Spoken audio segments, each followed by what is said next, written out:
We're having the perfect storm in digital right now where consumption is up, trust is low, and therefore people are actively looking for small business owners and independent creators to consume content from. It's never been more important than ever to create content on the internet. I mean, you got canceled from a conference just for being a Christian conservative. Be there. It's like, what? Y'all, speed. Like this season is all about going faster and content consumption is here and we need to capitalize on that window. People absolutely would have given an arm and a leg to be able to do what you have the opportunity to do right now by just turning on your silly phone and hitting record or creating something on Canva for free and posting it on the internet. Like, it's unbelievable. And then we lose sight of that. I think content creators are going to take over the online business space if we don't get smart and savvy about how we market our businesses online.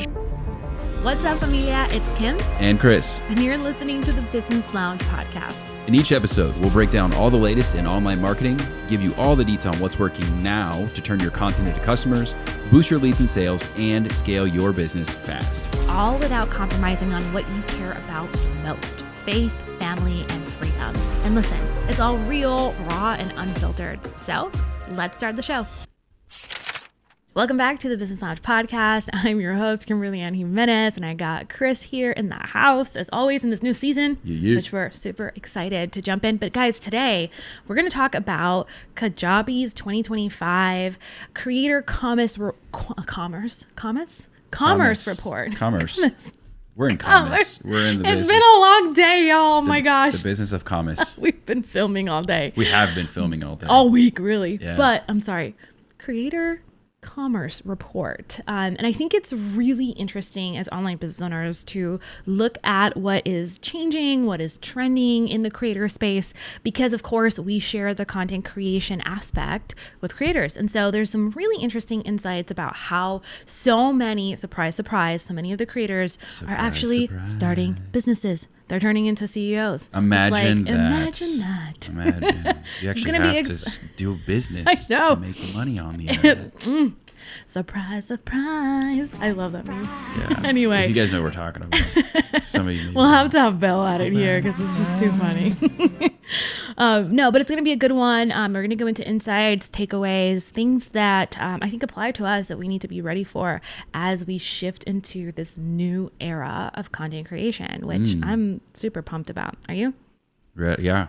Yeah, you're pumped? Yeah, you're pumped. Like, yeah. Pumped. All right, but before we get into it, I think we need to do a little bit of banter, and we can have everyone just fast forward through the chapter markers if they don't want to hear this part. But what have you been up to? Everybody just went to the description. I know. What have I been up to? Not our super fans though. Yeah, the super fans. This is for the super fans. It's funny because we actually will do like teachable content, right? And we're like, and we feel really good about it. We're like, nailed it. Like, you have your days where you just feel like whatever it is that you do, you obviously want to bring your best, bring your A game, and sometimes you feel like you do that, and you can like hang your hat with pride that day, right? And so a couple times we had that happen. And at the end of the session, after like a 2-hour session, we're like delirious, like our brains are mush. Yeah. And Kim's saying things like commas. But anyway, so the last time Kim, was digging into having me talk a little bit about some of my journey through entrepreneurship and whatever, and it was crazy because I feel like they enjoyed that part more. I know. Which was flattering, and I appreciate that they care about who we are as humans, right? But at the same time, I'm like, but the whole 2-hour, that should have been the thing. You're like, that was amazing, but that was fun at the end as well. And it was like, no, that was the thing we were there for. Like, more of this. They like the goss. Cool. They just do. The women love the goss, but even the guys were. Don't get it twisted. Guys love the goss. Listen, you guys like the goss in a different way. Chris watches wrestling, pro wrestling, and oh my gosh, it's all drama, nonsense. It's literally like a soap opera for men. It is a soap opera. It is. At the end of the day, live action improv. Everyone loves stories with drama, with like a soap opera twist. But it's like violence and yes, aggression. I know it's not real. Great. Leave me alone. Star Wars isn't real either. Put your freaking Jedi crap in the closet. Leave me alone. I like both. You like Star Wars. But the people that make fun of me the most about that are the same nerds, which I'm a nerd too, so I get it. But like, wrestling. But then literally they're out for the premiere of Star Wars at midnight, having lightsaber battles one Sith and one Jedi. And it's like, you're for real telling me this got that real pro personal. wrestling isn't real? Like, yeah, but it's more real than this. Like, humans are actually falling. Like, they're actually doing this. You already saw the button, right? If you ever want to trigger Chris, just talk about how pro wrestling is not real. There's many. I'm very aware that it's scripted. So is the opera. Oh, we're still on it. Or we're still going to keep going down the line. We went to an ice skating show on a cruise ship 2 weeks ago, and it was obviously not, it was very choreographed. We're going to continue. Doesn't mean that I don't enjoy or appreciate the athleticism that's required to be able to do those things. All right, we get it. Go to the circus. Go to Cirque du Soleil. It's all the same. What have you been up to? I just said what I've been up to. I've been ranting on the internet. Fighting with people over whether wrestling is real or not. That's where I spend the majority of it. Go find me on Twitter. I'm wrestling. Okay, but honestly, it's still real to me. For real though. We've been filming all week. We've been filming. Y'all, this is crazy. I mean, we got 4 episodes done, live training, plus our YouTube channel videos. It's a content week. I feel like my face is less red in this episode. I know, it is a little bit. We've been having we'll have to talk about it. It's a whole story, but our members know. Our members know for sure. Yeah. But we had to leave an old place we were living because they found a construction issue, massive mold situation. It was a disaster, guys. Total disaster. Yeah. We moved. And then the new place we went to, some crazy lady put Glade like plugins. Everywhere. The little plugins that make your house, it smells good. And it's like, yeah, but it also murders you. Like it's got formaldehyde in it, and it's extremely toxic. Yeah, all kind of toxins. And I don't do well. Like I can't. I was the kid that like went through the JCPenney like perfume. And I'm like, oh, I can't do it. Like it would make me have a headache reaction. And so for me being here, man, my face, I've literally been like Captain Redface. Oh, it's been terrible. It's been awful. It's been really bad. But let's make that the next episode. Just like, y'all, you guys need to hear our story about mold. It's been a wilderness season, man. The devil is on the move. Yeah. So God is. Chris got crazy allergies in this place. I was like, I felt like I was going to die in our previous place because we had mold everywhere. I think Shalene Johnson was just talking about this Shalene too. Had a situation she had this in her rental in Miami as well. It's a big problem. Yeah, it's crazy. But we ended up renting a super nice place while we figure out like where we want to build. Yeah. And brand new construction, and happens to have like crazy mold. So it made me extremely sick. Both places. Yeah. Well, I mean, obviously she did this at the Glade, but that mold shouldn't happen at a brand new house like that. That's crazy. Yeah. So our Titus, our puppy, he's not a puppy. He's 14. Yeah, 14-year-old almost puppy. Died. It was just crazy. But we'll have to tell you guys that story later. Yeah. But that's been our life. It's been content, teaching, training. We just got back from a cruise, 10-year anniversary. That was amazing. Yeah. That was super fun. How many cruise? So this is a thing. There are cruise people. And there's people that are like, ew, the cruise people. But if you're a cruise person, I'm a cruise junkie. It's so much dopamine. It's amazing. It's dopamine all the time. My gosh. It's every hour of the day. There's something legit, y'all. new that I can go do. So much fun that we crashed the last 2 days. Yeah, we absolutely did. And it was only a 5-day cruise. I was like, oh my gosh. We went at it way too hard. 19-year-old Chris would be so disappointed right now. But 19-year-old Chris also slept all day. That's true. So there's part of like that. For the night. I lived for the night. Those pre-Jesus days. Sleep till, yeah. Anyway, so that's what we've been up to. It's been fun. Yeah. And I think that part of like why we're so hyped about content right now is just this podcast is awesome. I'm really loving like the new format. I don't know. I think we've been doing it a certain way for a long time, and maybe it'll piss off people. I don't know. But I really enjoy. We're gonna find out. We may have already found out by now. Yeah. Because I think we're thinking of like just batch releasing these, right? Yeah. So we've already recorded several, and like we haven't released the first one at the time of recording this one, and so it's like we'll see. We may have already gotten slaughtered online by now. We're like, we're not even gonna release this one. No, we haven't said anything. Regardless, it's gonna be like no one watches it, or a lot of people watch it. We'll see. We were guys, like this is just a little thing to like bridge into content anyway. But we were looking at, as we were thinking of the podcast, I was like, oh, we need to have like a little intro that's visual, kind of like, you know, Rogan's like train by day, Joe Rogan all night, all day, and he died. Chris died laughing that I knew that. Yeah. Because I don't listen as much to she's not a Brogan. To the show. Yeah. I'm not a Brogan. He should trademark it. The Brogans. It's the Rogan fans. I know. But it's such a good show. I watch the interviews that I like. Some people don't like him now, but they can get over it. Get over it, like, immediately. Yeah. Anyway, so he... it's so funny. I love how low quality those first episodes were. So bad. I mean, it was so brutal, you guys. Yeah. I watched... There's 3 people on the camera. They were, like, simulcasting. Yeah. It was like Zoom. Skype. It's Skype. It was Skype. So Skype with video. R.I.P. Pour some. I know. For Skype. Poor Skype. Pour some liquor for Skype. But some non-alcoholic liquor. For non-alcoholic liquor is that what we're doing? Yeah. Oh gosh. So anyway, super low quality, and it was wild to see. Like, one of the guys got up and, like, I could see his butt crack when the show finished. Joey Diaz. Yeah. I was like, what is happening? Which is not that any butt crack is pleasant, but definitely not Joey Diaz. But regardless, the point is, of course, you have to hone in on that one thing I said.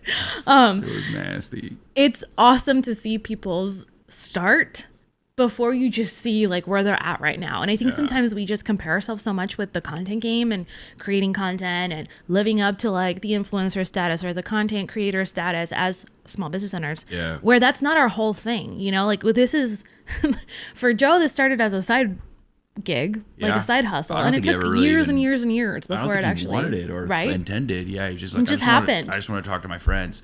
Because he got the idea from Tom Green, who was doing it as like a spoof, and he made it look like a janky like talk show. We're getting the whole nerd background. I love it. Yeah, and then Rogan's like, well, that'd be cool. He told him at the time, if you go watch it, it's really interesting. But he's like, dude, you're all, like, you got something here. And Tom Green was like, yeah, I don't know. I'm just, because Tom Green's just Tom Green. You know, I don't remember him or not. But no idea who comedian this is. Like 20 years ago, he's like a big deal. And then for him, it was just a spoof. It was just a gag.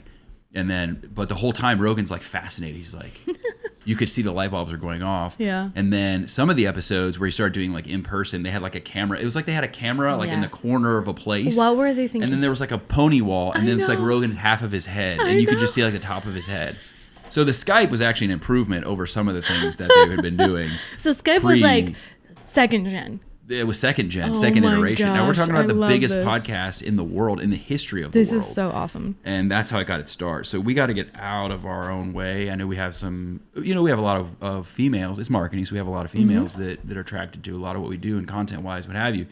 But a lot of perfectionism amongst the females, for sure. Less amongst the men. Case in point, look at Rogan. They're like, whatever, it is what it is. Yeah. And we're bad about that. We're notorious for that. But yeah, some of the women, man, it's like, you got to just get it out there. Yeah, and, yeah. Iterate over time. Absolutely. And I think that's so powerful too, is just like, hey, it doesn't have to be perfect to actually be successful. Yeah. And I think that's the era that we're in right now. I feel like we're having some interesting clapback to overly polished, overly perfected content, which is why I'm here with like not even blow drying my hair. It's like it is what it is. It's a crazy week, and I'm just gonna shoot a podcast. It feels too Fox Newsy or CNN-y. It does. And like right now, the trust in those institutions is really, really low. Terrible. And on both sides, it's not good in either way. So like this feels real, and people are gravitating towards real. And with AI, that's going to be even more the case. Real, human, real. Which is why I love that Joe, even though he has like a nice setup now and everything, like he will just show all the random things that are on his table. Yeah. If the audio goes out, they'll keep it in the final edit. Yeah. They will. Guys are like, I gotta pee, and then and just goes. And they just go. Yeah. I mean, they're like, and they don't cut that out. They're not like, we're gonna take a quick pause to recognize our sponsors. It's so awesome, and so I think that we can learn a lot from that, especially in this economy and in this era of content creation. Because on one side of things, I feel like we are primed and ready to go as online business owners. Like we're well positioned to capitalize on the fact that so many people are like the consumption of content is out of control. It's wild. I was watching this graph, maybe you can show it, from eMarketer. Let me just share it. It's in my Canva docs. But I was talking about this to our clients in our group coaching program, TBL Plus, shameless plug. And one of the things that we were talking about was how consumption in digital media is just erupting. I mean, it's scary, Chris. It's absolutely insane. It is concerning. It is concerning. And then at the same time, mainstream media is absolutely plummeting in terms of consumption. Let me see if I can find this freaking graph to show you guys, because I feel like the visual is too powerful. Yeah. But essentially what's happening with that and why that's important, we want to pay attention. It's just a fact that we're having the perfect storm, essentially, in digital right now, where consumption is up, trust is low, and therefore people are actively looking for small business owners and independent creators to consume content from, which is amazing. I don't know for you if, oh my goodness, let me give you access. I don't know for you, but I need to rein in my consumption sometimes, because it's a lot. I will go in and like watch hours of YouTube content sometimes. Yeah. It's a lot. And I see my parents who are in their 60s doing the same thing. There's entire programs now that like, let me help you get out of spending 22 and a half hours a day on your phone. Oof. And then the screen time app, on your actual built into your iPhone. Like a lot of people are utilizing that. So yeah, it's gotten really out of control. But here's the thing though. I think what people, in my opinion, I think part of what people are doing is they are adapting at least to consuming content that's relevant to them, not just random content on the internet. What slide did we 76. have? Okay. Yeah, and I think also people they're replacing their consumption. They used to watch a lot of TV, and now they're watching YouTube, or they're watching TikTok or whatever. 100%. So that's a huge opportunity for online business, because we are primed and ready to go. Not only are they wanting to consume content, they also want to do business with people who are not institutionalized. So independent. So I got it up I now. love that. That's awesome. So if you look at the red line, really what that's representing is the amount of time spent with digital media. Look at that. That's the red line, right? And so it's projected up to 2026. Wow. Whereas like look just 2019, right? So like the consumption is going absolutely crazy. Yeah, it was almost 50-50 split. It was a 50-50 split. And now we're seeing crazy. 15% increase, up in the different years. And then of course that blue line, that is the traditional media. Yeah. I mean, that's it's funny terrible. because even this is true even among, this is an anecdote, but amongst even the older generations, we didn't see that before. They were like, because they grew up on the trusted Walter Cronkite, and it's like they watch. But now even like my mom, she watches her YouTube shows. She's like, oh, I watch all of them. But she never tells me that she's watching the news. She's watching, Megyn Kelly or something. She's watching, those type shows. And she's got a whole lineup now that she just watches on YouTube. Despite the fact that they've got a brand new TV hanging above their brand new fireplace they just did. You know what I mean? It's like, nope, the phone. She actually will turn off the TV to watch the phone. Yeah. And when your dad turns it on, she's like, turn that off. Yeah. They're liars. They are. She's not wrong. Clearly, I didn't fall far from that tree. Clearly, she's my mom. I mean, it's real. It's true. It is real. And I feel like they've been just caught in so many lies and so many. It's just they're so out of touch with reality, And so like we can go on and on and on about how they're carving their own grave, in my opinion. But what I love about the mainstream media, not the elderly people. No, they're not out of touch. That's what I'm talking about. Someone's going to clip that. I know. Someone's definitely going to. If this podcast ever becomes something like so insensitive. I keep talking about senior citizens. No, I'm just waiting for the absolute barrage. It's all good. It's happened in the past. People are like, Kim is so cute when she talked about Canva and Trello. And now it's now they don't like me because I have opinions. Who is this lioness roaring? Thank you, Lisa Bouvier. With her obnoxious husband. No, most people love on us. They're amazing. No, but you know how it is. There's only like one person. Okay, but here's the problem, and this is a teachable, right? Like the people that say those things, the Easter egg people that don't actually have a profile picture in most cases. Like Philip last night at 1 a.m. with his two subscribers. Yeah. Philip, did you watch the whole video? No, he didn't. So he was giving Kim like a little lecture on the comments of one of her shorts, literally from the short. But it is what it is. So the problem is that we have this negativity bias, right? And so I always tell people, imagine you have a restaurant you go to, and you maybe go to frequently. Have you left them a review online on Google yet? Nope. And most people haven't. But if you had one bad experience, immediately, like people leave bad reviews, and so it's the same behavior in comments. And so unfortunately, we're like, well, my audience does not like that. I'm like, no, the 2% of people that are a-holes that bitch about everything, they're the ones that didn't like it. Yep. So, we have people that come out of the woodwork and we've never heard of them before. They've been following us for a decade. And they're like, I simply love you guys. I've watched your stuff for all these years. I'm like, who is you? Like, where were you when all, you know what I mean? So, and they'll be like, I specifically hired you because of all the crazy things you say. Like you're just true. Yeah. Be like, but like, I love that you're speaking truth and you just tell it like it is. And there's no sugarcoating. I think people thought that like when we started, being more, I don't want to say more ourselves, but that wasn't the norm on our industry, was to actually just speak truth, right? Yeah. It was like it had to be curated and perfect and buttoned up, and no, you didn't go there. And I think when we started speaking out about things that were more value driven or faith related or whatever, that like, oh my gosh, the mutiny, it was going to be an exodus and they're going to go out of business. And I would say the depth of relationship that we've built with superfans, has been, multiplied by I don't even know, it's incalculable. Shoot, we need to do an episode about that. We're going to. We have to talk about this. But I didn't feel like the hate really was it wasn't that bad. Okay, when we got it, it was demonic. Like it was it was bad. It was like, I'm gonna like hunt you down and all the threats, right? But like it was so infrequent, and the positive feedback was so wildly positive.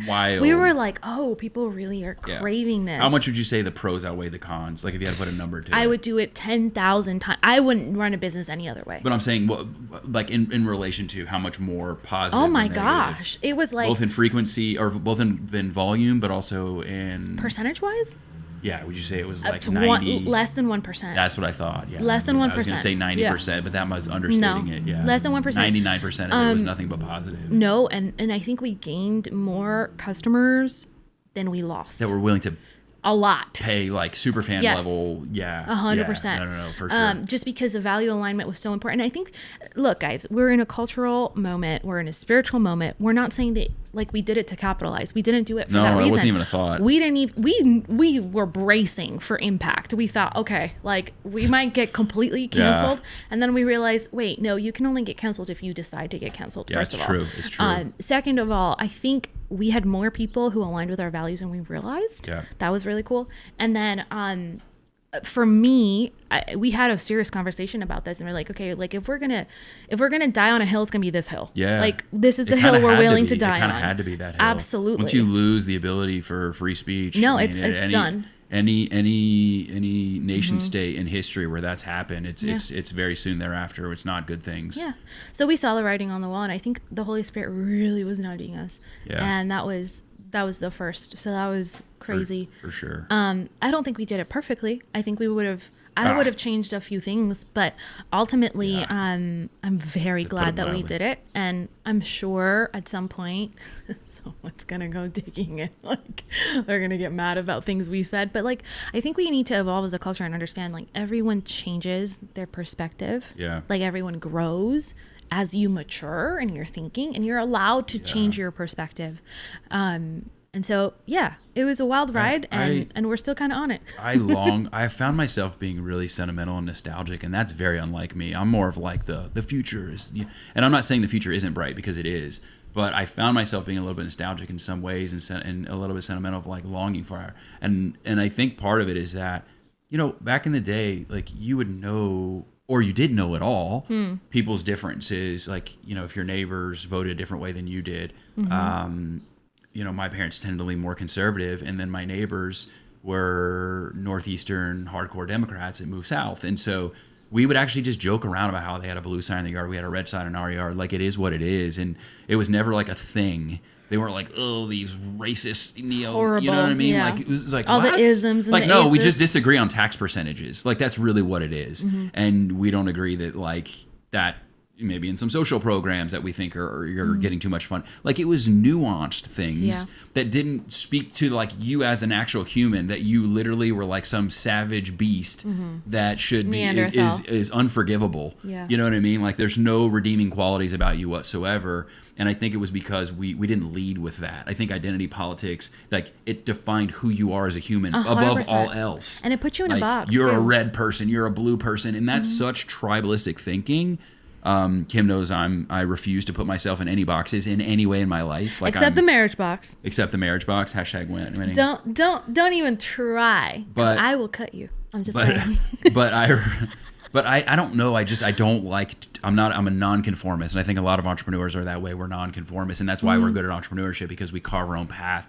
But anyway, so for me to view it from the outside looking in, I'm like, we can't be this ridiculous. Yeah. Whether it was religion or whether it was politics or whether it was whatever, it wasn't a defining quality of who you were. And moreover, if somebody was different than you, you're like, cool. It's a characteristic of them, but a very, very low on the priority list, totem pole wise, of who they are. But overall, I love this person because I know them to be X, Y, and Z first. And you don't have to agree with everybody to have a relationship or learn from each other, which is so stupid. Yeah. So continue. Sorry. This intolerance, it's so ridiculous. We have to be more mature than that. It's caused a lot of issues and a lot of division. I think it's just so ridiculous. So this episode got real. Yeah, I almost wish that we wouldn't have talked about, we were going to cover the Kajabi content report. Because so back to Kajabi. No,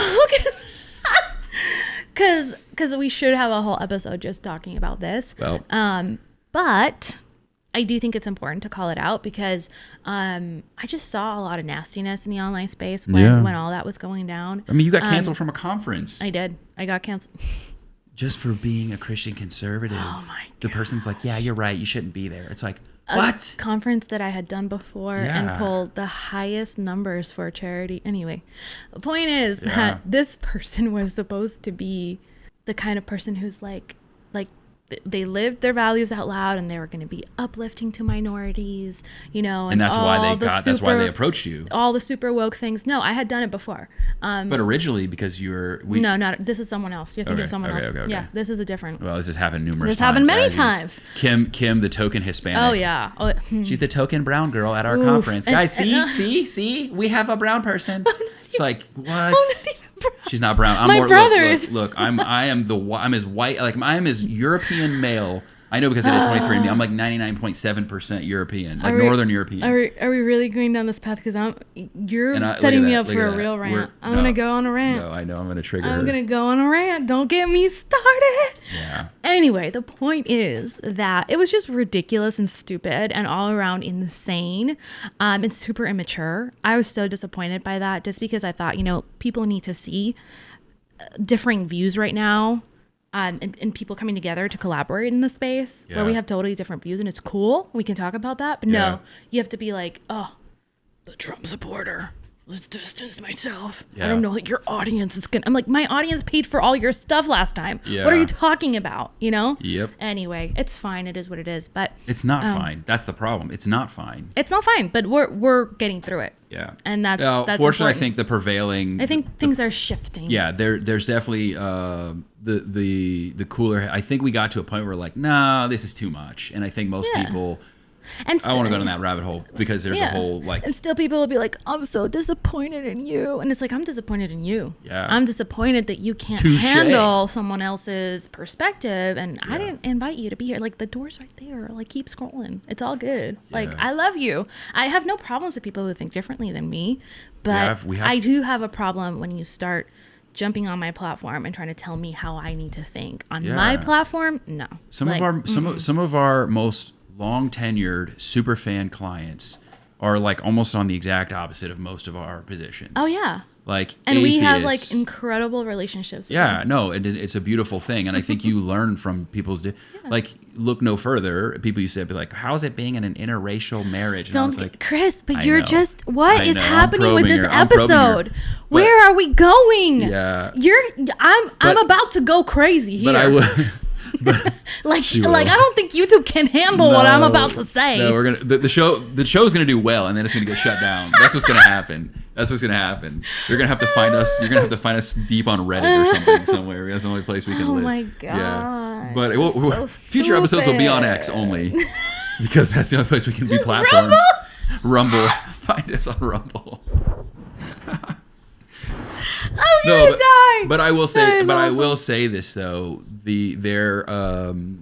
I have gained much in my life with being exposed to somebody that came from a completely different culture than me. Are you gonna get woke points for that? No, hell no. That's not what I'm after. I know. But I'm saying, but in any case, right? you can learn and gain perspective about when you have conversation about differences in people. Yeah. And sometimes I think we paint a narrative in our minds about why people are the way they are. Right. So like, why, how could you possibly vote for Donald Trump kind of thing? Right. Yeah. Well, have you talked to that person? Have you heard about their lived experience? Have you heard how it's affected their life? So, for example, for us as small business owners, maybe you feel the same way. Dude, Bidenomics was brutal for small business owners, like brutal. Not just that, we had clients and members and longtime followers who are messaging us like, I'm going to lose my house in 2 weeks. Yes. What do I do? Yes. It's like, wait, what? So that's the kind of stuff we're dealing with all like the last 4 years. Constantly. It's like small businesses are under attack. Small businesses are getting shut down. Small businesses are like struggling in a lot of ways. And we had plenty of clients who were doing well, but the ones that were not, it was so much emotional, lift for us to walk alongside them through crisis after crisis after crises. And I don't think people realize that. I think a lot of the people who are talking about, oh, everything's great and we're so uplifted and whatever and empowered, it's like you don't live in reality. First of all, you're so completely out of touch. And that really pissed me off about support local business until it's time to support local 100%. business. And then you want nothing to do with support local business. So during the C word that happened in 2020, which I don't think you can say on YouTube, so I'm not going to say it, but the thing that shut everything down that everybody was staying indoors and wearing masks about, right? So Walmart was allowed to stay open. McDonald's was allowed to stay open. Oh, yeah. Amazon, Everyone. do you know, Target. go do the research, like literally fact check me on this. Amazon's market share expansion during that season is insane. It's insane. So local mom and pop, business been in the family for generations, or people like him and I that were starting a bit. Thank God we were already online because I used to run a moving business, as you guys know if you've been following our story. And I have a buddy, I have a friend that was a mentee of mine, moving company. That's why he sought me out. Somebody's like, oh, you got to talk to Chris. He did that really successfully. Go talk to Chris about it. So we became bros. We're both from Cincinnati. I call him my brother from a different mother. But anyway, so it shut him down. It shut him down, that situation did. And I know what he put into that. Yeah. I know the sacrifice he put into that. I know the time and effort he put into that. And nobody was there rallying for small business. You had some guys that were like raising money here and there, whatever. But, that was not a central focus. So we have to champion for those people because that's what we do. Yeah. Those are our people. That's our tribe. And so when you relegate somebody to one thing and you don't know that that's their story, that it literally took their livelihood, that it literally took something they poured their soul into, that is so grossly unfair. It is absolutely ridiculous. It's not just that, Chris. It's just the fact that they didn't even ask. No, of course not. A single, it's pure assumptions. I'm talking like you're in a whole friends, box. People who followed for a long time. They have no capacity to even say, hey, like, can you tell me why you support this person? Or can you tell me why you lean this way or that way? Yeah. Do you know how many times we've asked our liberal friends, like, tell me what you think about this. What is your perspective? I want to be challenged on my view. In your words, not in the CNN talking points. Yeah. Tell me what you actually think. Yeah. Right. It's the Don Lemon talking points. It's like R.I.P. Don Lemon. Not actually. I mean the show. Now we're really gonna get canceled. Gosh. Chris, I feel like we need to re-record the intro to this episode because it's so good, but it's going in a very different direction. That's okay. Welcome to the roller coaster. No, they're going to hit, YouTube's going to show them a title and it's going to be they're going to get so rug pulled on this episode. I was besmirched. I don't even know where to take it from here. Yeah. I don't even know how do we get back on track. I think it does speak to, though, we went through a lot. We have gone through a lot. Socially, we've gone through a lot. Economically, we've gone through a lot. As a collective. Now, the good news is, bringing it back home here, is it did affect the outlook for the creator economy. It did affect the outlook for creating content on the internet because now it's never been more important than ever to create content on the internet. All that graph that we showed you guys, it was, look where it started. 2019, we're at a 50-50 split. Now look at it. We're at 70-30. Now, what was that caused by? People were constantly perusing the web. They're finding YouTube channels they never thought about before. They're getting on platforms they never even been on before. They're starting new profiles. Like I know people that got on X for the first time ever because Elon bought X, and now they spend a significant amount of time there. You had TikTok. Is it going to get banned? Is it not going to get banned? Well, that brought interest and intrigue there. People learned, hey, I want to learn how to use Zoom because I can't meet in person. So all of a sudden, everybody became Zoom experts. Our people prior to, they didn't want anything to do with Zoom. Now everything's Zoom, and Zoom, right? It's just like everything's Zoom. And so we catalyzed digital adoption. And so how that plays into you guys is now it's a must. It's not a maybe with content creation. It is a must. And if you're not doing it, if you're not thinking about it, if it's not on your purview, if you're not fast about doing it, if it's not relevant to your person, you're simply not going to keep up. I mean, I don't want to be like the negative Nancy here, no, but you're like right. you have to. It's an absolute must because of the things we've been talking about. Yeah, we just got off a strategy call with a client, and one of the things that we were sharing with her is like, y'all, speed. Like this season is all about going faster, and content consumption is here, and we need to capitalize on that window. You do not want to look back 5 years ago and wonder, what if I had actually like gone in my lane, locked in, got serious, actually done the thing that I have been, called to do, really, because it's a calling for a lot of us. It's like you're helping people actually achieve breakthrough, and you're actually showing up for the people that God intended you to serve. And if you don't do the videos, if you don't do the emails, if you don't do the blogs, the podcasts, you're in disobedience in many ways, because you're not actually stewarding the blessing and the gifting and the calling in a way that will be prosperous. And I think God is, one thing that I've noticed about God is like every single one of God's dealings is profitable.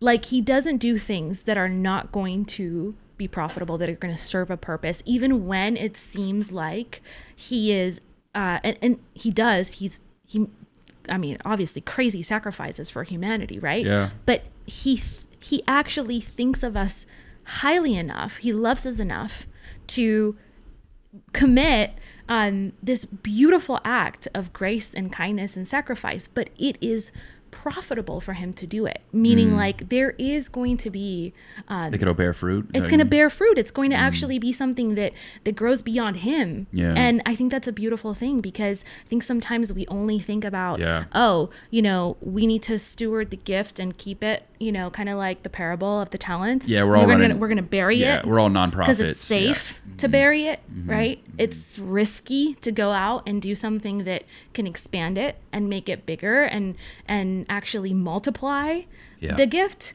And so sometimes I think that we're like hiding and just thinking that that's going to be blessed by God, and it's not. Like we got to steward the gifting in a really smart way, and I don't think we think that way. No, and I think that a lot of people are feeling that calling a lot. I mean, we know, because we talk to a lot of business owners, guys, and that's a resounding thing we're hearing is, I just feel like I need to go for it. I feel like God is pushing me. I feel like God is telling me to do this. I feel like we hear that all the time. And in fact, there's many people that came from more of an agnostic background client-wise that are like, I don't know, man, something's different. Something's weird. Happening. Like I feel, and now they're talking about praying and talking about God. And it's like, it's a beautiful thing for us to be a part of. We didn't start this business to be like, it's going to be like a ministry. And I feel like God in many ways turned it into God in many ways is like turning it into that, I know, which is really powerful. And it also feels like a responbility too. Oh, it's huge. Oh my gosh, it's heavy. Yeah, it is. And so it doesn't feel like it's just like help people with, content, their Trello productivity and their, using Canva. It's like, it just feels like it's so much bigger than that now. It's very, but it's crazy how God, like when you're faithful in one thing, he opens the doors for the other thing and the next thing and the next thing. 100%. And so I think we have to be more conscious about actually following the thing that God is putting in our hearts and doing that with excellence. And so I think sometimes we just take it for granted, and we think it's the simple thing. It's like, it's not the simple thing. Like content is just a vehicle for you to actually get in front of the people that you're called to serve. That's all it is. I tell people that all the time. I'm like, do you know how much business owners prior to the internet would have killed for stuff like this? I know. It's like we have a direct line, wait a and minute. It's free. You can get directly in front of your people, thousands of them for free. Right. Like you don't have to get the primest real estate to get foot traffic or go spend all this crazy money on print ad. Like, what? Yeah. Because I remember, early, I have a cousin that was in a construction business for new homes construction. And they were paying for like radio ads. And when I was telling him what we were doing in social media, he's like, wait a minute, what? Like, you're getting $1 per lead? He's like, dude, we're spending, like, and he told me how much they're spending. I don't remember how much radio ad wise, but it was insane. Like, every time they just played the radio spot that he was paying for. But he was like ready to throw the whole playbook. He couldn't believe it. Like, he could not believe, because he was doing the old stuff. Back then, it was like 10 plus years ago. But man, like, people absolutely would have given an arm and a leg to be able to do what you have the opportunity to do right now by just turning on your silly phone and hitting record or creating something on Canva for free and posting it on the internet. Like, it's unbelievable. And then we lose sight of that opportunity. Now, it with more people doing it, sure, there's saturation. You got to cut through the noise. And that's what we help people do. Right, but just getting started and putting things out and learning those tools, it's the biggest step in the right direction. I think so too. Yeah. So let's talk about. So do you think we're report. ever going to get into our Let's report? Talk about it. No. But I put us in the corner. Here's what I love. If you go all the way, thank you. We're in timeout. Shut up and get to the report. The chapters are going to be hilarious on this episode. The chapters are going to be hilarious. Literally like the last 5 minutes. Yeah, at minute 47, Chris and Kim in timeout.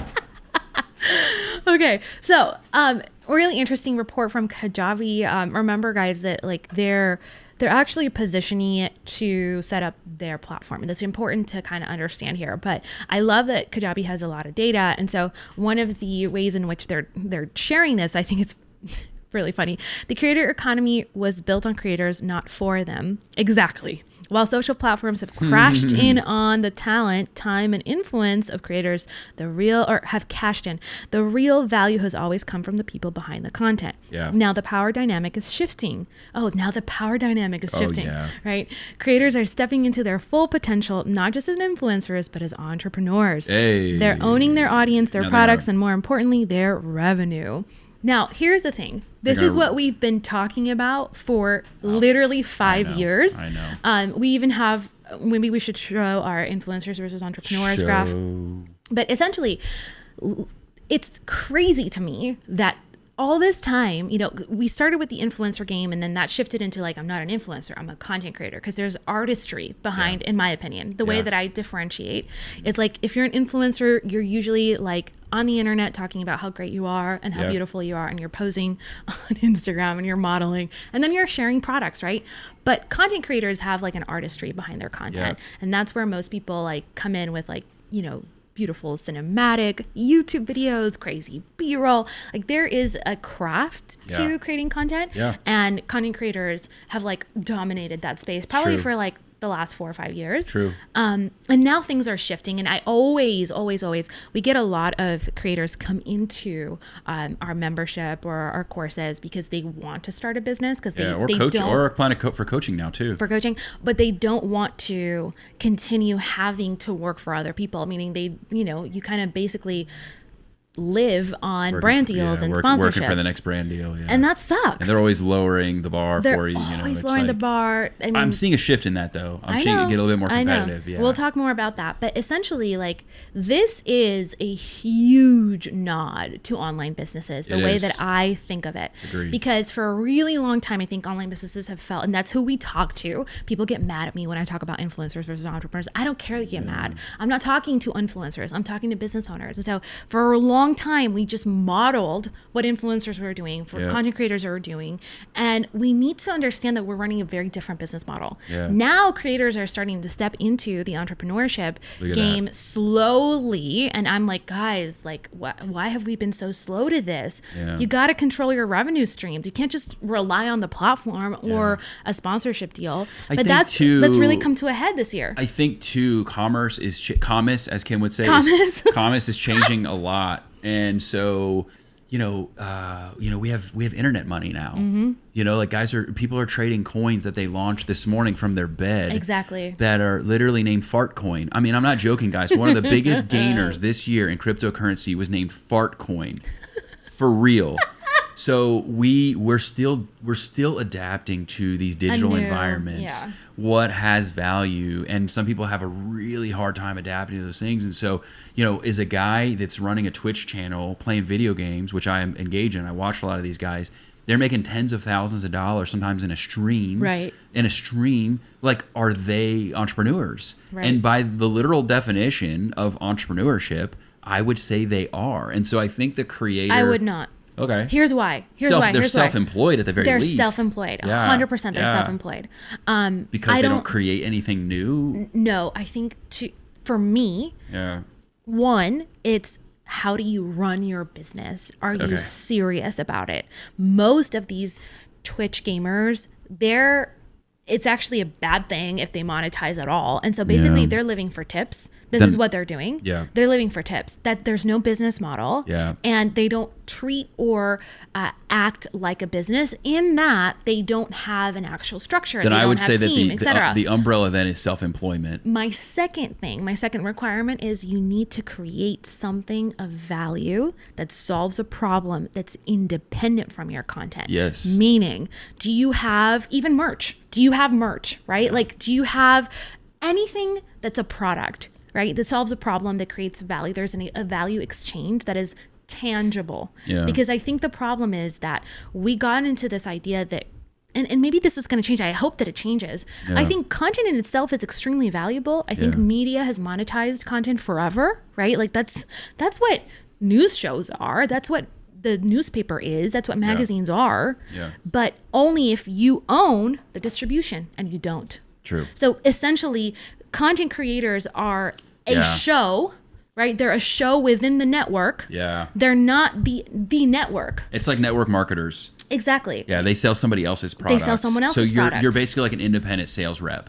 Right. That's really what you are. 100%. Right. For me, so you're an independent content rep. The differentiator is that you own Yeah. the actual product. That's a fair distinction. And that you have created somewhat of a distribution channel that you own, aka an email list, an SMS list, some kind of contact that if the network shuts you down, aka Twitch, what are you going to do? Do you have a business? Yeah. No, you don't have a business. Yeah. So see what I'm saying? What is our number one rule in business? You don't build your business on someone else's business. Yeah, for a business owner, absolutely. Yeah. But even some of these creator guys, But they get rug pulled. I think they're 1099 contractors in a way. I mean, you can think of it that way. Pretty much. I'm not trying to lower their status. I'm just saying, if Twitch went away, could they survive as a business? No, they can't. No. So that's not a business. They have to be to the next thing. And a lot of them actually, based on what we were talking about earlier, they had to go to Rumble because they got excommunicated from YouTube. Exactly. And that was it. Because the whole thing was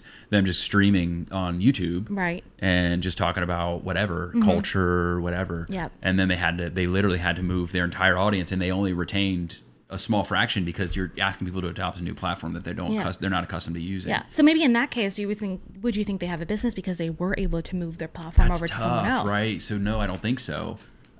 Just based on the fact they don't have a product, or yeah, so it's tough, right? Because like, let's say you have a media company. So like Patrick Bet-David, right? Like, would you say he has a business, or would you say 1,000%? Right? But why?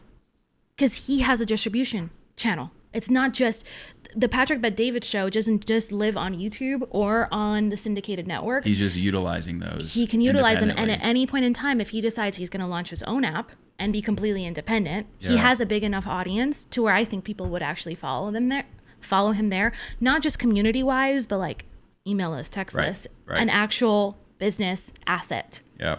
But I could be wrong about that. And I hope this changes, guys. It needs to change. There's silos now within self-employment, and that's the exciting part, I think, because regardless of where you decide to go, obviously we're more on the like have something that's proof tangible. You can take somewhere else, you can migrate. You're not risking the biscuit, right, on somebody else's platform, because you have to look at it as borrowed traffic. It's all borrowed. Yep. And if that goes away, and don't think that it won't, because it does. And even if it doesn't go away, it's less. It always has. Kim talks about platform cycles, and it's so true, because we saw this from a very early. And this, maybe people were like, "Why are they so salty?" We saw this happen to people where they literally lost their livelihoods because they built their whole business on Facebook. In fact, they didn't even build their own website. Facebook used to allow you to build like a little website within Facebook on your actual page. And so people were doing that instead of actually building a website that lived outside of Facebook. And when Facebook became more pay to play, because what ends up happening, and people don't think about it this way, but these platforms reach a certain point, where they don't want you to be just benefiting for free anymore. Right. They want you to have to spend ads there. They want people transacting on the platform because that's how they make money, right? So now they have paid verification and all that, which they didn't have before and they always should have. But they would get to a point like Instagram, same thing. Like the organic reach is amazing. You got to go to Instagram. Well, it hits critical mass. They have enough users on the platform where they don't need to do that anymore. And now they're like, whoop, let's flip the switch. And all of a sudden now, not only are you in a sea of other people, but now they're trying to monetize those people because guess what? You built your whole thing there. And so in order to even reach the people that you earned, right? Most people, I think only 4% of your followers on Instagram actually see your stuff. 4%. It's crazy. And so now, guess what? I need to at least get to the people I paid for. Great. You can run an ad and it'll go to, guess who? You can set up an audience. My followers, people that engage with my social media. So guys, they're a business too. And they want to make money. And so you have to think about it that way. So I like thinking about it from the perspective of, hey, do you borrow it or do you own it? That's why we talk about building your email list. We talk about building your text list. That transfers from borrowed to owned to where now you can say, cool, if these guys want to get janky or if the platform cycle is not conducive so people leave the platform like they're not on Facebook anymore. We saw that happen. We saw that die. We saw people move away from Facebook. And those people that built their whole website on that Facebook page, they were gone ski. I mean, they lost their business. And now, I feel like so many people are waking up to that. Obviously, creators are waking up to that because they're having because they've gotten taken advantage of or mistreated. Or the economy is not as good, and so brands are pulling brand deals like crazy. It's true. So there's that. They're having to actually have something. Yeah. But if you go back to the report real quick, it's interesting that they make this, Kajabi makes this distinction between entrepreneurial creators and social first creators, which I think is fascinating because I didn't even read this, and this is exactly, I did, but I glanced through it. Social first creators. That's interesting. Notice there are 3 recommendations or there are 3 requirements. Number 1, build audiences in social media, but don't rely on it for income. Nice. Number 2, invest in their own products like courses, coaching programs, and memberships. Yeah. Yep. You got to solve a real problem in the market.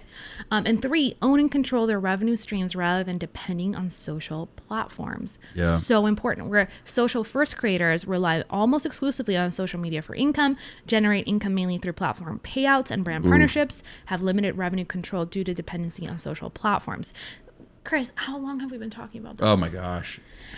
I am so happy to see this, y'all, because this is so important. So many people like Chris were talking about, like, you remember when Periscope was around? Yeah. They built their entire business on Periscope, and then Periscope got shut down and it was like gone. Yep. So you got to own your business. If YouTube goes away, if podcasts go away, if Facebook ads go away, Chris and I will still have a business because we can actually go out and look at other distribution channels and say, well, we're going to do JV affiliate partnerships, and we're going to do webinars with other people in our industry who already have audiences. We're going to use our OPA method. Yeah. We're going to get in front of those people. Maybe we use SMS. Maybe we start doing in-person workshops. There's so many things that need to transfer in your business to set it up for the long haul. Yeah, we've talked a lot about building your email list, guys, and it's like, why do I need my email list? They're right there on social.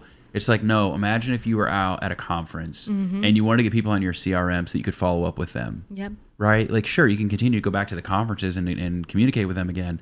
But what happens if that conference is not a conference anymore? Yeah. There's no way to connect with those people. But if you got them in your CRM, guess what? So I always try to put digital things into real terms for people because I don't think they think about it that way. Right. But for us, that's the thing is we've really committed to building our email list, building now our text list. That's become a huge thing for us. Yeah. And if the platform, for whatever reason, is being janky, like I said, and what I mean by that is like they're not treating their people fairly, or it's not the opportunity anymore, everything moved to TikTok, whatever the case may be. After TikTok, it'll be something else, right? It's always the next thing. You could always message your people, text your people, email your people.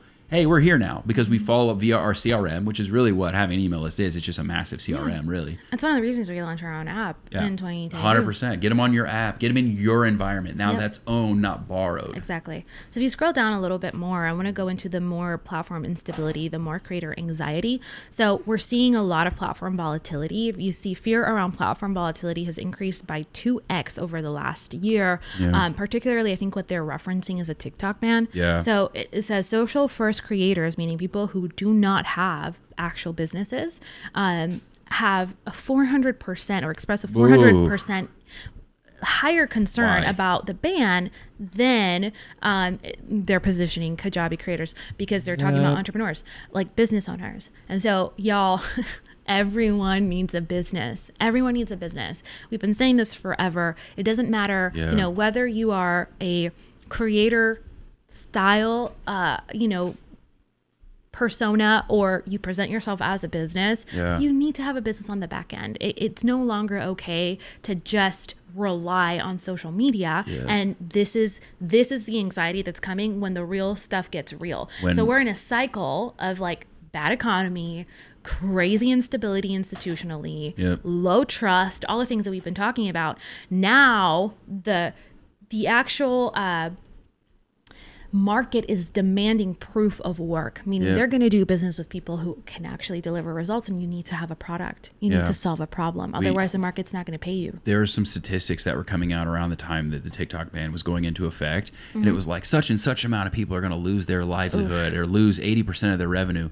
And, we've had friends too, where like even Instagram has a glitch for a day. And they'll be like, you're messing with my business. And, Kim and I are like, yo, what are you doing? I don't want to sound insensitive, but that's your own damn fault. Like if you're going to lose 80% of your business because Instagram is down for a day, or because TikTok one platform got banned and you're going to lose your business over that. Like, dude, you're playing Russian roulette with this stuff. Like, that's so crazy to me. I don't have the capacity to be that anxious and that concerned. No. I just Nor that's that not who I am. reliant on anything. They could literally change the algorithm, and they do. Tomorrow. Yep. And you don't control those terms. And so I know we sound like, radical boomers or something, but it's like, dude. Until this stuff starts happening. But as a business owner, you control so little. Yes. Why would you leave that up to chance 100%. if you don't have to? Let's talk about, let's scroll down a little bit. This goes right into this quote, what we're talking about. The temporary disappearance of TikTok in January 2025 served as a major wake-up call for a lot of creators. No joke, Leah. Are you kidding me? Like, guys, why are we so late to this? Don't you want to be ahead of the game? Don't build on borrowed land. You own your platform. Did we not just say, I didn't read this. I promise you guys, I didn't read this beforehand. Creator economy expert. I don't know who Leah is, but Leah, you are our friend. We need to be friends, Leah. You're amazing. So ultimately, building a business or even an entire career on a single social platform is risky. Don't build on borrowed land. Own your platform. Guys, this is where you got to be smart and savvy about how you position yourself. And people come at me when I say this, especially on like Instagram. People get so mad. Scroll up real quick. So salty. Guys, we're not, But here's the reality. There was a 40% year over year decrease in creators' willingness to compromise their values for high-paying brand deals. That is super important and ties into what we said before about trust and transparency. It's true. The market has no capacity for superficial BS. They will call it out and they will sniff it from afar. I know the brand deal stuff sounds really attractive. That like, did you know that Kim Kardashian gets paid $20 million for posting one time? I'm gonna tell you right now, Kim Kardashian can control the terms because she's got 150 gajillion followers. Right. You with your 20,000 followers, they will control the terms. 100%. And you will literally, and they will change the terms. And we've read, guys, we get brand deal requests. I'm not joking. We get brand deal requests at least 3 to 5 times a week. Sometimes. A week. A day. No, seriously. I was trying to be fair, but you're probably right. Like our inbox is flooded with brand deal requests. And look, I can tell you, I've read the contracts, I've read their terms, I've read what they're asking for, I've read what they demand, I've read their ability to get out and still hold you accountable to producing the content you're going to produce. Guys, it's insane. Like I sent it to an executive coach of mine. He's like, why the heck would anybody do this? I'm like, exactly. He's like, trust your gut on that one. I was like, yeah, I'm not doing it. So it's crazy. It's not what you think it is. In some cases, maybe you find a good one that is, and we have partners that we work with. I'm not dismissing any of them. We do brand deals. Yeah, we do brand deals. Yes. We just signed a contract for a brand deal. But here's the problem, though. We can have leverage because we don't need it. Yes. We don't need it. We don't need it. And when we slow walk them, when they reach out to us and we're like, yeah, we'll think about it. Let's talk on a Zoom call. Cool. Yeah. Okay. Yeah, we'll talk about it. Like then all of a sudden the terms start to change. Then all of a sudden they're like, well, you don't have to do it this way. We'll be a little bit more friendly to you. So when you can own the terms. Another example, I had one competitor reach out to me for a brand deal. I said, I'm not doing this unless you're going to at least cover the cost of me to create it in addition to X, Y, and Z. Yeah. They wanted to just send me a product. They were getting ready to put a label on and send it before I'd even agree to anything. No contract, anything. They're getting ready to send it to me. I said, no. you need to at least cover, I said I want $2,000 minimum just to cover my costs and just to cover my time. In addition to affiliate links, lifetime, not for a limited span of time, not for 12 months. So what they want you to do sometimes is do 12 months of content for them, like on YouTube, let's say. But at the end of the 12 months, guess what? The affiliate commission link expires. So your video lives forever, and it does banger work for them forever, but they don't have to keep paying you commissions for it. So they want to give me a free product and an expiring affiliate link. I said, go kick rocks. So I reached out to the other company, their competitor, and they gave me the sweetest deal ever, sent me the product overnight, were willing to pay for it, et cetera, et cetera, et cetera. Right? But can I just say, you're a badass negotiator. Like, you're such a badass negotiator. I mean, it's just unbelievable, the stuff. Finish your story, but I just want to pause to acknowledge your incredible savviness. I mean, it's ridiculously good. I don't understand how you get people to agree to the terms that they agree to. You learned the hard way of getting your butt kicked in negotiations. If I wasn't red already from the Glade exposure, I would have turned red from the compliments. So thank you. But the kicker, though, is this, and I learned this about negotiations, guys. It's all about being in a position of leverage. Yeah. And when you have no leverage because you live and die on one platform and you live and die off somebody else's money paying you to create some content because that's the aim, that's what you're trying to accomplish, you're going to feel like you'll take whatever they'll give you and you'll do whatever they say because you're not in a position of leverage. You do not have the high ground. Yeah, and that's exactly what it's just, I don't know, you're transitioning perfectly because this is exactly what the next section is talking about. Creators are taking control of their channels. Entrepreneurship is becoming less and less of a choice and more of a necessity for creators. In the last year, creators have seen a 33% decrease in platform payout, 36% decrease in affiliate marketing, and 52% decrease in brand deals. That's crazy. Why? These are all revenue streams. They should not be your main source of business. It's ancillary. It's a cherry on top. It's a bonus. We do all these things. We get platform payouts, we get affiliate commissions, and we do brand deals. None of them are even close to the majority of our revenue because we don't want to depend on anybody. But most of the brand deals that we take, guys, just from a strategy standpoint, just so you realize like, okay, but if you're so down on this, why would you take a brand deal? We usually will find deals, we'll find deals where we collaborate with tools that our people are already using, and then we'll like I said, I don't want the affiliate expiry deadline here because we'll use an existing audience that we own. We'll get people using a tool that they're already using, but using our affiliate link. And then guess what? You get commissions affiliate-wise forever. And it's a positive relationship. So we never do a deal ever with a tool or a company that we don't have alignment in our actual business. So it has to be perfectly aligned. It has to be perfectly vetted by our clients and customers. Otherwise, it doesn't make sense for us. And so think about this. When we create content like this, for us, we think of it as a media company. We have ad spots in these episodes, or we just mention our products, and that's how we market our business. So for us, this is primo content. We don't want to exactly. We don't want to give other people premium ad spots in our content unless we're going to get paid for it, because that means that's revenue that's being lost from our business. And so we never want to do that. We want to think about it like a bit. And I think that's why, Chris, I'm so grateful that, and this is going to sound like a humble brag, but it's not, y'all. We learned this with the School of Hard Knocks in our first business. That was not online, that it was not a YouTube channel. So when we're talking to you, we're not talking to you as Kim and Chris, the online coaches who have a YouTube channel. I got raked over the coals. It's like, no, we have real experience running real companies in the real world, completely outside of the online space. And that gives you perspective, and that's important. I would have $60,000 installation contracts where I lost 28 grand. How does that happen? Exactly. You know, but I was young, didn't know what I was doing, and I put myself in a position of no leverage, and therefore I had no ability to go back and submit work orders because a lot of the signatures had already been gathered, and I had no leverage. And we had no idea how to negotiate deals. I had no idea how to do that. We didn't come from a position of strength in that we needed the contract, so we learned all these things by making mistakes and being dummies. Or I signed the original contract, which gave me no position of power at all in the event that things happened. And so then you're in trouble. It's a mess. So we learn and we grow, and this was like 14 years ago. But what, 13? 13 years ago? 13 years ago. Yeah, 2012. So learn the easy way, not the hard way. Learn from me learning the hard way. And we were kids. We had no idea. We're still kids. But we were kids back then, even younger. I'm a Toys R Us kid. Let's talk about what is working, though. Because I love to see, like, we talked about all the bad stuff, but let's talk about the good stuff. And so if this is working for creators, like, how do we interpret this for online business? This is really interesting. Chris, podcast revenue, 47%. But derived from what, though? Ad spots. Ad spots. So a lot of what we see, and I've been, y'all, please.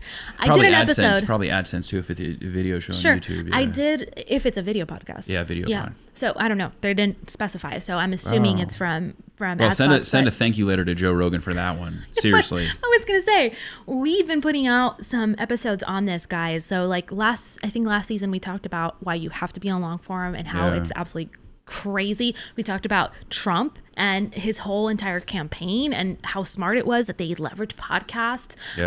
Whereas the Harris campaign really focused on influencer endorsements. Bad idea. That was a terrible move. That was a dagger. Regardless of our political views, like we like objectively looking at, okay, what did these campaigns do well? And you know, what didn't do well? Podcasts are exploding right now. So as an online business, you need to look at this information. So I like to validate from multiple sources.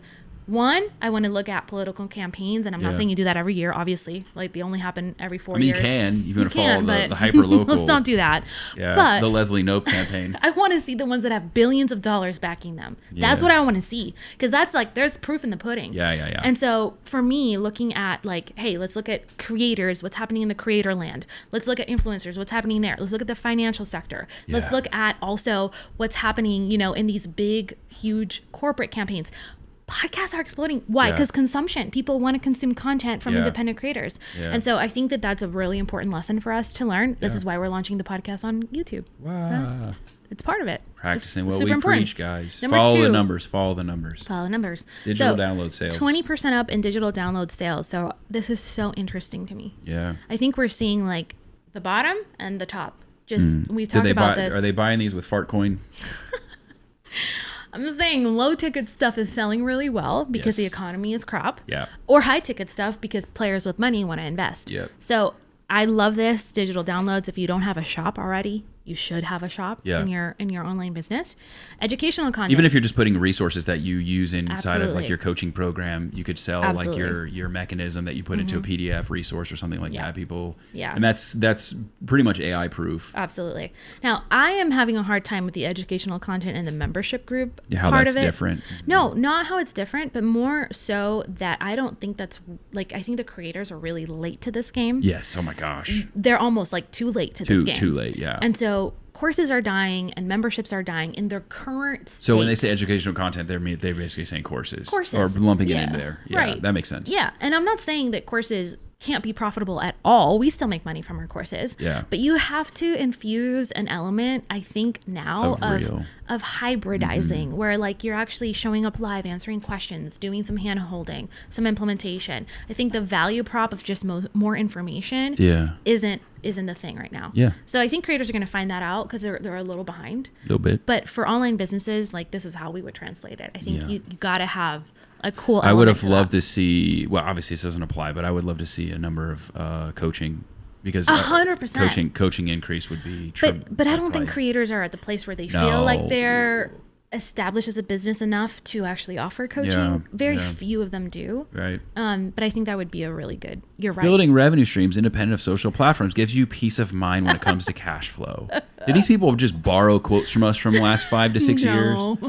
Yeah, predictability when forecasting about the anxiety of wondering if you're going to lock in a brand deal or not. All social media followers are just borrowed audiences. You don't have control over your accounts. They can be gone tomorrow. So check out. I wish I could get a time machine. I would go back and say it even harder. I would too. Even though people got mad, it doesn't matter. Yeah, whatever. Own your business, your paycheck, and your wellness. So this is a really interesting twist, I think. Owning your revenue channels and your audience pays off. Entrepreneurial creators make 25% more. Surprise, surprise. You make more money. And also, what is interesting to me is the emotional, if you go down, the wealthier and emotionally healthier. Wow. Yes. Why? Because this is I don't think the creator space was ever intended to be a full-time gig in the way it's established, because it's so stressful. 26% struggle with paycheck to paycheck stress. Yes. That's crazy. Wow. Like your life is, I remember watching, and listen, I consume a lot of creator content. I love watching creators do their thing because it's an art. Yeah, it is. But one of the girls that I followed, she had this feeling that things, like, I think she had intuition that things were not going to go very well financially for them. I think it was right after the pandemic. Okay. So her husband lost her job, and she had preemptively sold all of her high-end purses. Wow. Like she had like some Chanel purses, and I don't know, I don't know much about purse brands because that's not my thing. Yeah. But anyway, she had really expensive purses, like $5,000 to $10,000. Yeah. She sold them so that they would have enough cash flow to cover her husband getting laid off. Oof. But then also her business, like the brand deals kind of stopped. Yeah. And I was like, they have kids. That's crazy. That is so stressful. I'm not saying that can't happen in your business, because there's ebbs and flows in business too, right? For sure. But my goodness, like it seems to be out of nowhere all the time. That's why I love having something like brand deals, sponsorships, affiliate links, stuff like that. Mm-hmm. It's just a nice, like, it's the whipped cream and the cherry on top. You know what I mean? Like it adds to, if you're a business, extra revenue streams. Yeah, extra revenue streams. Because then if you do have a downfall in your business, a drawback, whatever, then you still have that, of course, right? That you can say like, okay, 100%. Cool, we're going to subsidize some of these losses. Yeah. 15%, delta this year over last year. We took on a brand deal, and so that covers it. 100%. You know what I mean? But it's also hard as a creator. Like if you're pivoting, you've accustomed your audience to basically you work for them for free. Like you just put out, I know creators that apologize to their audience when they can't get a video out, in time. And it's like, wait, are these people paying sorry you? Guys. Yeah, it's true. I've seen that. Right? It's a like, lot. Sorry guys, I'm in the hospital with pneumonia. And people are like, whoa. Well, like should have had the episode ready before. I planned my whole day around this. I'm like, excuse, literally. No, I've seen it, seriously. Like, I'm not exaggerating. Me, that is not a positive relationship. That's a pretty toxic relationship with an audience. Pretty demanding. And so now how do you position yourself as someone who has something to sell? That's hard. I felt really bad. So I'm a big Dallas Mavs fan. I was RIP Dallas Mavs fandom. But because we traded Luka, and I can't get over it. But anyways, so I felt really bad though for the guys that created a podcast that cover the Mavs, and they're independent guys. And their numbers just dwindled because the fan base was really, really divided over it. Yeah. And a lot of people just stopped tuning in, myself included. And it's like, oh my gosh, I felt so bad for them, because they go every day. There's something Mavs, Locked On Mavs every single day, your team every day. And man, it's got to be tough to be in that situation. Not only is your whole business on somebody else's platform, but it's covering someone else's business. So it's like two layers of being not in control of what you do. It's got to be tough. Yeah, it is. It absolutely is. My heart goes out to them. And it's so much work, Chris. Oh, coaching consulting, it's here. Oh, I don't know why that wasn't listed before. They actually have it bigger than memberships and merchandise or digital downloads. So how creators can build their own sustainable businesses. So I love that. Coaching, consulting, education, memberships, digital merchandise. So this is why I think so many online business owners are confused about their identity in a way. Like they're modeling a lot of the content creators because we have so much overlap, right? Yeah. There's so much overlap, but we're slightly different. And I think I'm going to predict that in the next 5 years, most creators are going to be online business owners. And some of you, like Kim said, even if you're already doing some of these and you're like, yes, nailed it. Exactly. Like if you have a membership, let's say, but you're seeing it kind of like, slow down. Okay, like, it's not as many people. Like you got a 20%, dip. Okay, well, launch a coaching level, 100%. Launch a coaching tier, pivot it, like add merchandise, I don't want to say it because we're actually launching that. I don't want to give away the deets. Don't give away the deets. But like we're launching some merchandise that's beneficial to the people in our membership and in our coaching. Launch some Physical digital products. downloads, right? We launch a store page that has things you can buy that we use in our own business. So you can start being more robust if you see one of these, start to dwindle a little bit, or the appetite for it is not what it once was. Exactly. And then as we continue scrolling down, you'll see a little bit further, audience ownership, guys, community. Both of those are super important. If you go to the next one, this one is just all about, hey, 55% of creators are saying that audience ownership is the most important factor for success. Wow. Thank you. We've been validated. Wow. Community, the perfect place to start and grow your business. So I love that. Like starting a community where you can add value to people, answer people's questions, create special episodes. I think that's a perfect bridge. Even if it's just on like Mighty. 100%. Mighty Circle, Mighty Network. Kajabi.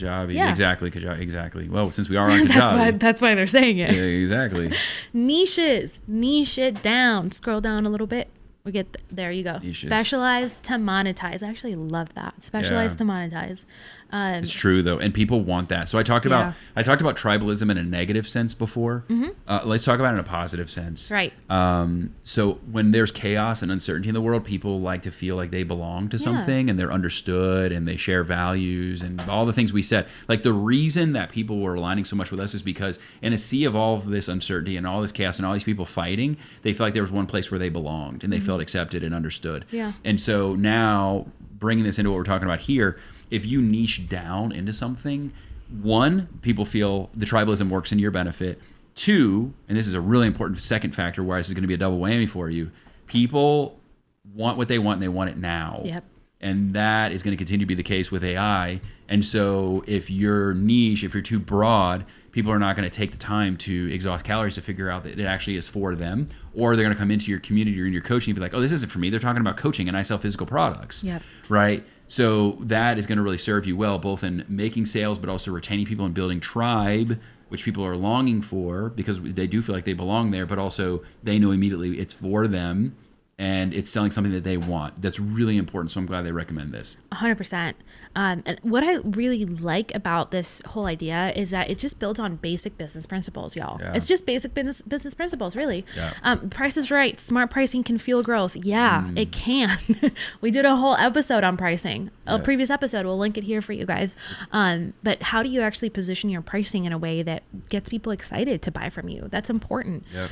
And then I think from here, it's just basically like the price ranges for one time, for creators and notice y'all how much lower their pricing is when a creator is charging for something rather than a expert who is an online business owner, because there's no way I would charge. Well, this is a range, right? It's like $100 to $550, but like we charge 20 times this at least. Yeah. Community, same thing. I like the fact that the community range goes all the way up to 400 though.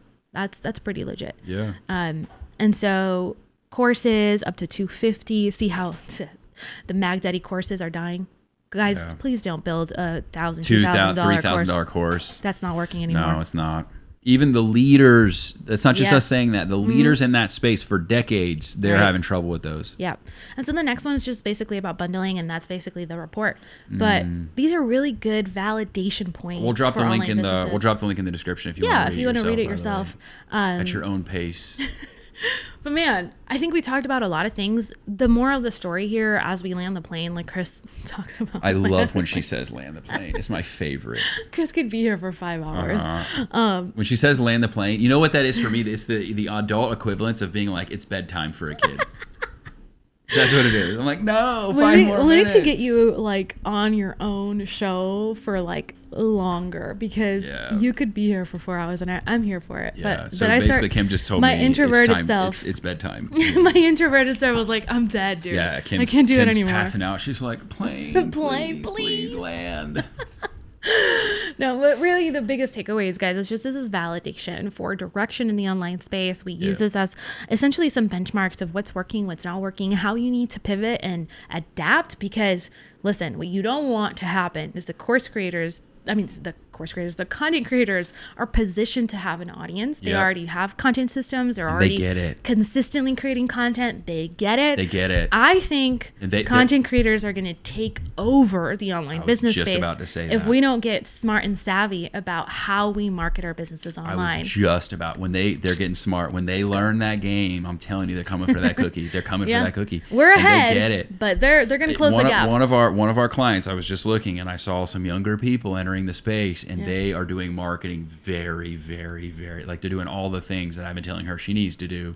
And I'm like, that's going to be a problem. So it's going to get more crowded. So you really, really, really need to take that seriously. I don't want to end on a negative though. No, it's a positive. Yeah, I think that it's exciting that we're ahead of the trends. You're ahead. If you run fast, borrow their playbook. You're going to crush. You borrow their playbook, but adapt it for business. And I think you're going to go far 100%. Yeah. It's like we're trading. Like the creators are becoming business owners and business owners were like, we got to create content. Okay, here you go. Idea, positive. I teach creators. You said that like we weren't being positive. I teach creators how to build an actual online business because all these people migrating over. Why are you giving them away our secrets? Oh, yeah. That's what That's what we're going to do. Don't do that one. Do a different one. No, but seriously, anytime there's always new opportunities. So anytime there's like an inherent implied negative, just be like, well, okay, great. That's more people then in the space that I can sell to because now they're not playing on the internet. They're actually looking to like do something real, and I do something real. Totally. So that's awesome. More addressable market for you, and probably a whole generation of people in the younger crowd, my guess would be, that are coming into the realness of the world. Yeah. And they're like, okay, mom and dad, like I expired from their health insurance. I'm not paying rent still. I'm 28 years old. I kind of need to stop playing on the internet and actually focus on making money. I'm unemployable. What do I do? Perfect. Here you are with your amazing offer and all your infinite wisdom, having done this forever. Boom. There you go. So opportunity. I love it. You want to close this out? Yeah, guys. So thank you for watching the full hour and a half of this. Hope you guys enjoyed it. Make sure you do subscribe for future episodes. Hit the bell for notifications. You will get lost in a sea of YouTube. You know that. So if you enjoyed the show, make sure you comment below if there's anything in particular that you want to hear us talk about going forward. Or you have questions. Or you have comments. Unless you're Phil. We already heard enough from you, Phil. Go away. So Philip. Anybody that names themselves, they're full. Chris. Philip. Let's close the episode. Oh, man. Anyways, that, and then also there's links and resources below if you're ready to take your efforts to the next level and you want to take a look at some of our programs. We have the self-study with TBL Academy. We have group coaching, which has been phenomenal. People are loving it. And also we have one-on-one if you want to go real fast. Those are the people that are like, I'm here for it. Let's go. Let's run. Let's sprint. That's what I'm all about. I'm a go fast guy. As you can tell, I talk fast. Go fast. So for me, one-on-one is awesome. Those options will be available below as well. And we'll see you guys in the next one. Un beso. Bye for now.